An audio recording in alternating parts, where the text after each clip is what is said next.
Nagsisimula ang ating pelikula sa isang lalaking umiiyak habang tinututukan ng baril, at malinaw na alam niyang mamamatay siya anuman ang mangyari. At gaya ng inaasahan, binaril siya hanggang mamatay ng isang hindi kilalang tao.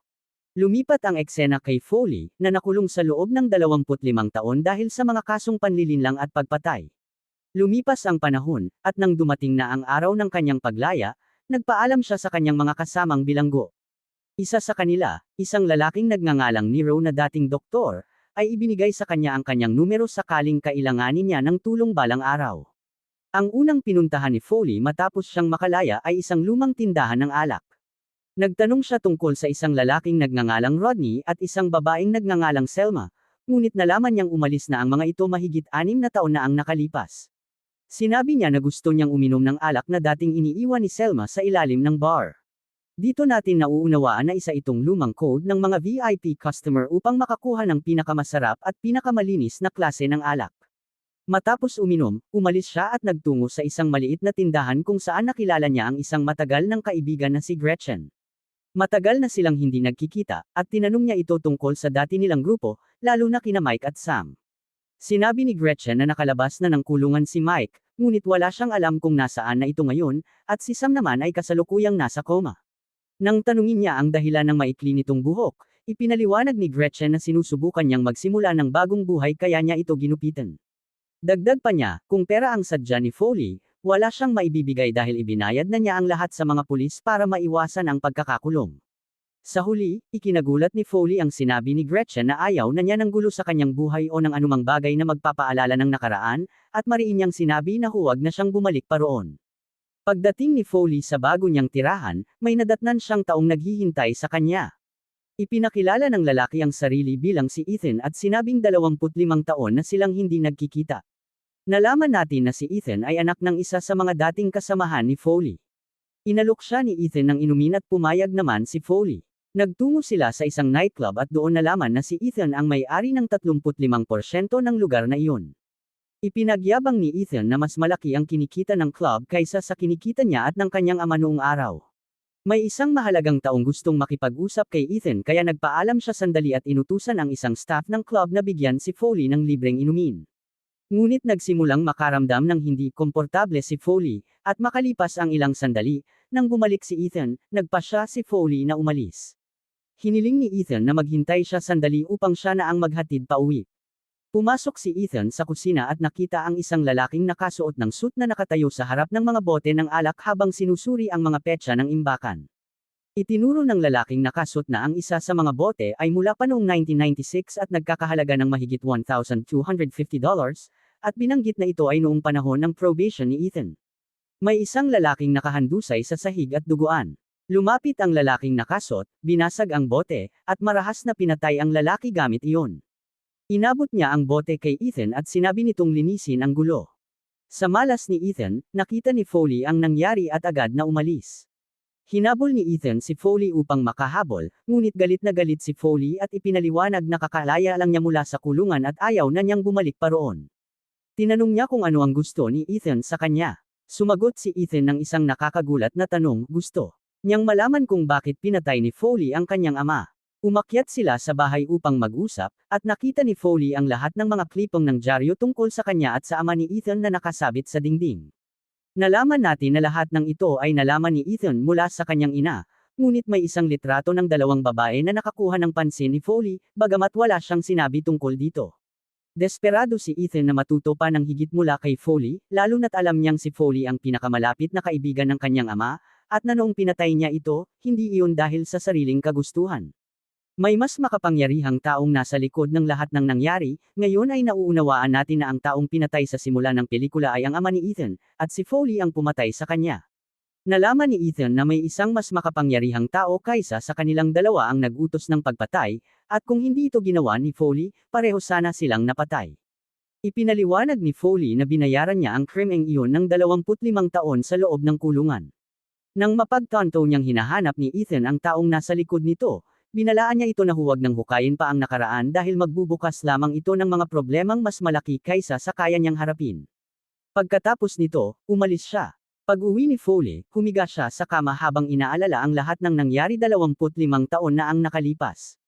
Hindi siya makatulog kaya nagpasya siyang bumaba at pumunta sa bar. Doon ay nakita niya ang parehong babae na nakilala niya sa kasino ni Ethan. May kasama itong lalaki at kapwa malinaw na lasing. Pinagmamasdan niya ang babae, at makalipas ang ilang sandali, nagtungo ito sa banyo. Sumunod ang lalaki, at maya-maya ay nakarinig si Foley ng malakas na kaguluhan. Dali-dali siyang lumapit at malinaw na sinusubukan ng lalaki na pagsamantalahan ang babae habang ito ay umiiyak at nagmamakaawa na lubayan siya. Nang bantang umatras ng lalaki ni Foley, sinugod siya nito na may hawak na kutsilyo, ngunit nagawa ni Foley na tamaan siya at tumama ang ulo ng lalaki sa lababo. Pumasok ang may-ari ng bar at nakita ang lalaking nakahandusay. Mabilis nilang kinaladkad palabas ang lalaki, na kunwari ay sobrang lasing lamang, isinakay ito sa taxi upang mailayo sa lugar, at pagkatapos ay umalis si Foley. Kinabukasan, nagtatrabaho si Foley sa isang construction site at sinusuri kung maayos ang pagkakasiguro ng mga tubo, ngunit biglang kumalas ang mga kadena at muntik nang may mapatay. Paulit-ulit siyang sinisigawan ng kanyang amo. Sa gitna ng lahat ng ito, napansin ni Foley si Ethan na nakaupo sa kanyang sasakyan at pinagmamasdan siya. Nilapitan siya ni Foley, dinala sa bar, at tinanong kung may kinalaman ba siya sa aksidenteng nangyari sa trabaho. Mariing itinanggi ni Ethan na may kinalaman siya rito. Ipinaliwanag ni Foley na napakahalaga ng trabahong iyon para sa kanya dahil ang mga evaluation na ipinapadala sa kulungan ay bahagi ng proseso ng follow-up ng pulisya. Muling pinilit ni Ethan si Foley na pumayag na maging kapareha niya, sinasabing may malalaki siyang plano at kailangan niya ng matalinong taong makakasama, ngunit muli siyang tinanggihan ni Foley at sinabing maghanap na lang siya ng iba. Bumalik tayo sa bar kung saan tinatanong ni Foley ang may-ari tungkol sa babaeng tinulungan niya. Sinabi ng may-ari na ang pangalan nito ay Iris at hindi pa ito bumabalik mula noon. Ngunit biglang dumating si Iris at sinabing naparoon siya upang makipag-usap kay Foley. Nagsimula silang magkakilala. Sinabi ni Foley na kakalaya lang niya mula sa kulungan noong nakaraang linggo at wala siyang bahay, trabaho, pera, o anuman. Sinusubukan lang niyang makahanap ng disenteng trabaho upang mabuhay. Sinabi ni Iris na pareho sila ng kalagayan dahil namatay ang kanyang mga magulang noong bata pa. Pinalaki siya ng kanyang lola na adik sa droga, kaya nagpasya siyang magtrabaho at lumayo rito hanggang sa mapunta siya sa kinalalagyan niya ngayon. Unti-unti silang nagkakaunawaan at inalok niya si Foley na sa kanyang apartment na lang tumuloy sa halip na sa tinitirhan nito. Pumayag si Foley at sumama sa kanya. Doon ay mas nakilala nila ang isa't isa. Inamin ni Iris na siya ay adik sa droga at hindi na niya maalala ang huling mabuting bagay na nagawa niya. Ipinagtapat din niya na ilang beses na niyang sinubukang magpakamatay noon. Ibinahagi naman ni Foley ang kasabihan ng kanyang kaibigang Hapones, kung patuloy mong gagawin ang parehong bagay, walang magbabago at mananatili kang nakatigil sa iisang lugar magpakailanman. Lumipas ang mga araw at naging regular si Foley sa kanyang trabaho, isang araw ay sa bahay ni Iris siya natutulog at sa susunod naman ay sa inuupahan niyang kwarto. Lalo silang nagiging malapit hanggang sa isang araw ay hilingin ni Iris na iwan na niya ang kanyang tirahan at lumipat na sa kanya upang magsama sila. Matapos pag-isipan, pumayag si Foley dahil mag-isa rin naman siya. Ngunit isang araw, tinanong niya si Iris kung si Ethan ba ang nag-utos sa kanya na gawin ang lahat ng iyon. Umamin si Iris at sinabing malaki ang utang niya kay Ethan kaya kinailangan niyang gawin ang gusto nito. Ngunit nilinaw niya na sariling desisyon niya ang ideya ng pagsasama nila, at ang hinihingi ni Ethan ay natupad na mula pa noong unang araw. Sinabi ni Foley na wala siyang pakialam, gusto lang niyang malaman ang katotohanan. Kinabukasan, pinuntahan niya si Ethan at sinabing gusto niyang makipag-usap. Inakala ni Ethan na pumayag na siya sa pagiging kapareha, ngunit nilinaw ni Foley na nananatili pa rin siya sa kanyang desisyon at may iba siyang pakay. Sinabi niya kay Ethan na alam niyang si Iris ang ipinadala niya upang bantayan siya. At sinabi ni Foley na kung may gusto siyang malaman tungkol sa kanya, direktang itanong na lamang niya, ngunit kailangan niyang lubayan si Iris. Ngunit sa sandaling iyon, biglang lumitaw si Jake mula sa likuran at sinuntok siya, dahilan upang bumagsak siya sa lupa. Nang magkamalay si Foley, nakita niyang tinututukan siya ni Ethan ng baril at sinabing hindi niya basta-basta palalagpasin ang pagpatay sa kanyang ama. Sinabi ni Ethan na kailangan niyang magbayad, at ang kabayaran ay ang pagtulong niya sa operasyon nito. Ibinunyag ni Ethan na si Jake ay naka-assign sa ilalim ng gusali ni Iris, at kung hindi siya tatawag sa loob ng 10 minuto, aakyat ito at papatayin si Iris. Sinabi rin niya na marami pang bagay tungkol kay Iris ang hindi alam ni Foley, at minamanmanan na niya ito mula pa nang makalaya siya sa kulungan, na parabang nilalaro lamang siya na parang isang puppet. At dumating ang nakakagulat na revelasyon, si Iris ay ang kanyang anak mula sa dati niyang kasintahan na si Tess, ang babaeng ang larawan ay nakasabit sa dingding noong huling beses. Nanlumo si Foley. Inatake niya si Ethan, inagaw ang baril, at patuloy siyang sinuntok habang sinisigaw na sinungaling siya. Ngunit iginiit ni Ethan na totoo na si Iris ay anak niya. Inutusan ni Foley si Ethan na tawagan si Jake at sabihin na lubayan si Iris, ngunit hindi sinasagot ni Jake ang kanyang telepono. Agad na kinuha ni Foley ang susi ng kotse ni Ethan upang puntahan si Iris. Habang papunta siya roon, pinasok ni Jake ang apartment ni Iris. Matapang na lumaban si Iris, napabagsak siya sa sahig at patuloy na binugbog hanggang sa dumating si Foley. Sinabi ni Foley na kailangan niyang linisin agad ang lugar habang siya naman ang mag-aasikaso kay Jake. Binalaan niya si Iris na kapag dumating ang mga pulis, wala itong dapat sabihin. Nilinaw niya na ayaw niyang madamay sa anumang gulo dahil hindi na siya pwedeng bumalik sa kulungan. Ipinuwesto niya si Jake sa trunk ng kotse at nagmaneho papunta sa garahe. Ibinigay niya ang mga susi sa security, sinabing kay Ethan ang mga ito at nakaparada na ang kotse sa pwesto nito. Halatang may dugo ang mga susi. Pagkatapos ay umalis siya, sumakay ng tren, at nagtungo sa bahay ni Tess. Binuksan ng ina ni Tess ang pinto at agad siyang nakilala kahit lumipas na ang 25 taon.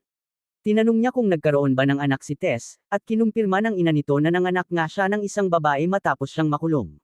Nang subukan niyang alamin kung sino ang ama, sinabi nitong hindi niya alam, ngunit nabanggit na namatay ang ama sa isang aksidente sa sasakyan. Hinimok siya nitong ipagpatuloy ang kanyang buhay, iwanan ang nakaraan, at huwag nang hanapin ang bata upang hayaan itong mamuhay ng sarili nitong buhay.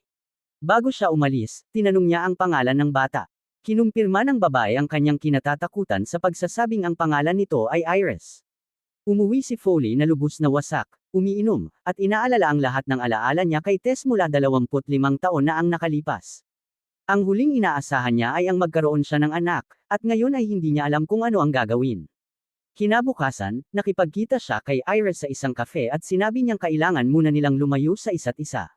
Sinabi niya na kailangan niyang umalis ng bayan si Iris sa loob ng isang buwan at susubukan niyang makipag-ugnayan muli pagkatapos nito. Ngunit inakala ni Iris na iniiwan lamang siya ni Foley at ito ay paraan lang niya para tuluyang itaboy siya. Hindi niya kayang ipaliwanag ang katotohanan.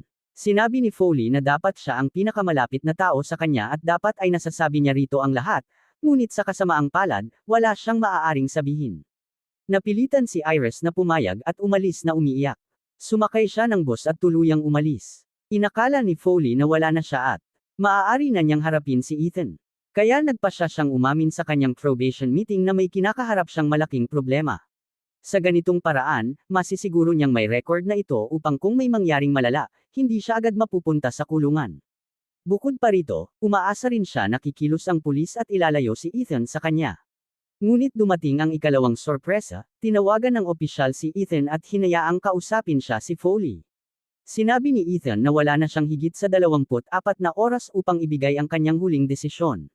Ngayon, hindi na siya paprotektahan ng pulis at kailangan na niyang pumili.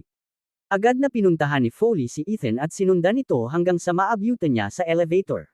Sinakal niya ito hanggang sa mawala ng malay at dinala sa kanyang bahay. Nang magising si Ethan, sinabi ni Foley na ang mga taong nagpoprotekta sa kanya ay walang pakialam, kaya siya mismo ang gumagawa nito. Sinabi niyang pumapayag na siyang maging kapareha, ngunit sa sarili niyang mga kondisyon, sumagot si Ethan na kailangan niyang sundin ang kanilang mga utos ng walang anumang kondisyon. Bumunot si Foley ng maliit na kutsilyo at sinabi niyang ginagamit niya ito sa paghiwa ng prutas, ngunit gamit din ang parehong kutsilyong ito, kaya niyang putulin ang pangunahing ugat sa leeg ni Ethan at sa loob lamang ng 2 minuto ay mauubusan siya ng dugo at mamamatay. Talagang sinugitan niya si Ethan ngunit patuloy niyang pinisil ang leeg nito upang pigilan ang pagdurugo. Sinimulan niyang isa-isahin ang kanyang mga kondisyon. Una, si Iris ay ganap na bawal galawin at kailangan sundin ni Ethan ang lahat ng kanyang mga utos hanggang matapos nila ang misyon. Pumayag si Ethan. Tinawagan ni Foley ang kanyang kaibigan mula sa kulungan na si Dr. Nero, na dumating upang tahiin ang sugat ni Ethan. Habang bumababa sila sakay ng kotse, sinabi ni Foley na kailangan niyang magbukas ng bank account, mag-book ng hotel room, at humanap ng isang babaeng bihasa sa mga operasyon dahil malapit na nilang isagawa ang plano. Ngunit sinubukan pa ring bawiin ni Ethan ang kanyang kapangyarihan at nagbanta na kapag sinuway ni Foley ang kanilang kasunduan, sasaktan nila si Iris, at kahit itinatago niya ito, mahahanap pa rin nila siya. Dahil alam ni Foley na kaya nilang gawin iyon, pumayag siya. Dumating si Foley sa hotel room na inihanda ni Ethan at sinimulan niyang ihanda ang kanyang mga suit at lahat ng kakailanganin niya para sa misyon. Kinabukasan, nakilala niya si Helen, na dinala ni Ethan upang gumanap bilang kanyang asawa. Sinabi ni Ethan na napakahusay nito at alam na alam ang kanyang ginagawa.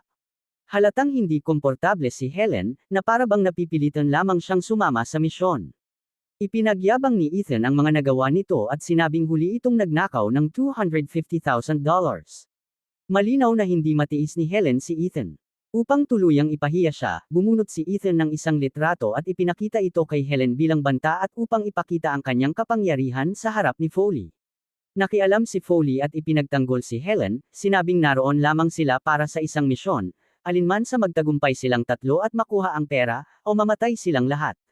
Natapos ang pagpupulong at bumalik si Foley sa kanyang kwarto.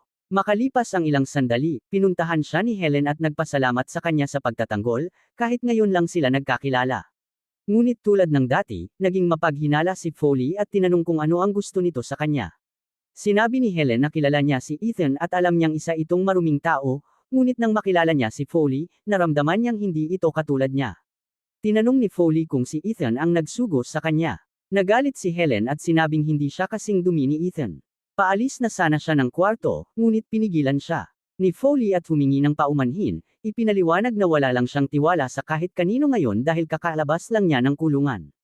Kinabukasan, pinuntahan ni Foley si Ethan ngunit nagulat siya nang makita roon si Iris. Galit din si Iris kay Foley dahil pinalabas ni Ethan na pinaalis niya siya dahil pumayag itong makipagtrabaho sa kanya kapalit ng malaking pera.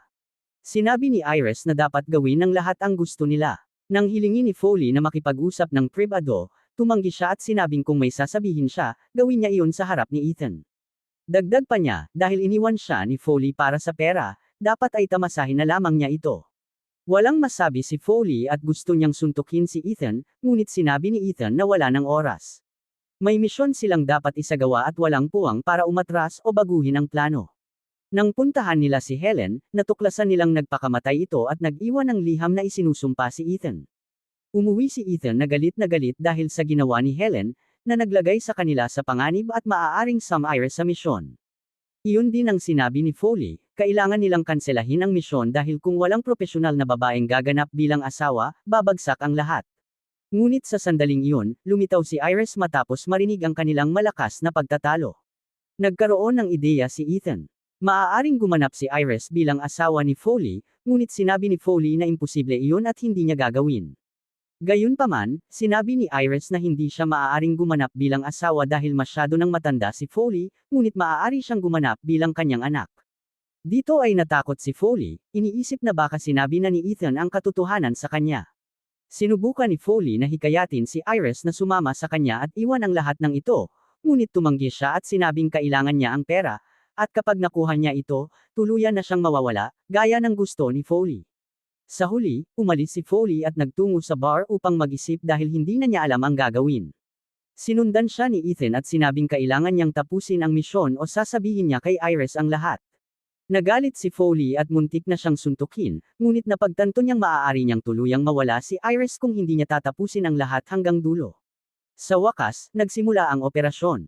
Dumating si Ethan kasama si Foley sa bahay na inihanda nila para sa misyon.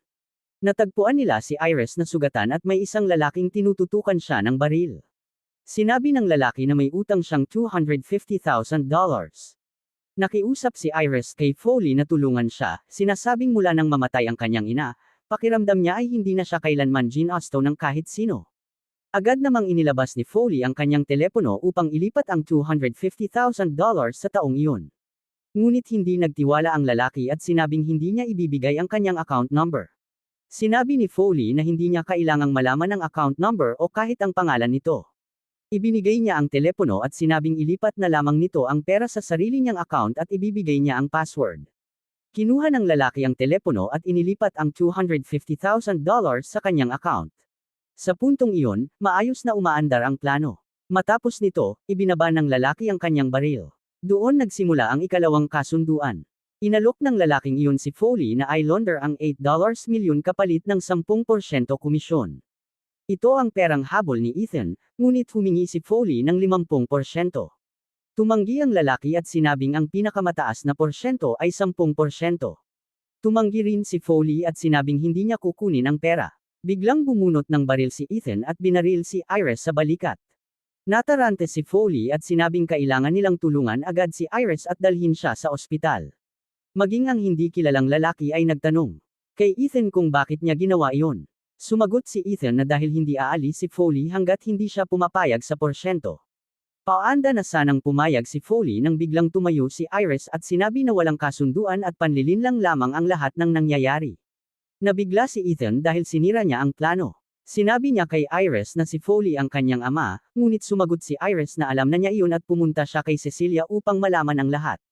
Nagsimulang magbanta ang hindi kilalang lalaki sa kanilang lahat.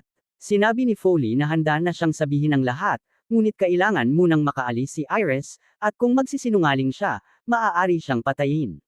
Ngunit tumanggi ang lalaki. Inatake ni Foley si Ethan, ginamit ito bilang panangga at napatay ang gwardya. Nabaril din si Ethan at nakatakas ang hindi kilalang lalaki, ngunit sinabi ni Foley kay Iris na manatili roon at hinabol niya ang lalaki hanggang sa isang lumang swimming pool.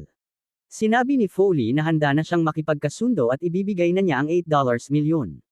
Wala siyang hinihinging kapalit. Ipinaliwanag ng lalaki na siya ay napakahalagang tao at hindi madaling patayin. Sinabi ni Foley na alam niya kung sino talaga ito at binaril niya ang lalaki. Pagbalik niya kay Iris, naabot na ni Ethan ang baril at pinaputukan siya.